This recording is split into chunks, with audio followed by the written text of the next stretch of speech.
యేసుక్రీస్తు నామంలో ఈ ప్రోగ్రాం చూస్తున్న ప్రతి ఒక్కరికి హృదయపూర్వక వందనాలు తెలియజేస్తూ ఉన్నాను. ఒక దినము పరిశుద్ధాత్మ దేవుడు నాతో మాట్లాడిన మాట, ఎంతోమంది కూడా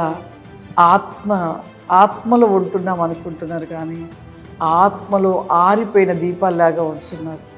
పరిశుద్ధాత్మ దేవుడు ప్రతి నెల 1వ తారీఖు ఉదయం 10 గంటల నుండి 3 గంటల వరకు ఆగకుండా పరిశుద్ధాత్మ ఆరాధనలోనికి నడిపించమని తెలియపరిచారు. ఆ సమయంలో 10 గంటల నుండి 3 గంటల వరకు కూడా ఎవరు లేసేది లేదు. ఆ యొక్క నిరంతరమైన ఆరాధనలో ప్రతి ఒక్కరు పాల్గొని ఆ యొక్క దేవుడిస్తున్న అభిషేకము, దేవుడిస్తున్న బలమైన ఆత్మ కుమ్మరింపులో బలమైన శక్తి చేత నింపబడువారుగా ఆ యొక్క ప్రతి నెల జరిగించబడుతున్న పరిశుద్ధాత్మ అన్య భాషల ఆరాధన యొక్క ప్రోగ్రాంలో ప్రతి ఒక్కరు పాల్గొనాలని కోరుకుంటున్నాము. God bless you. దేవుడు మిమ్మల్ని దీవించును గాక. ఆమేన్.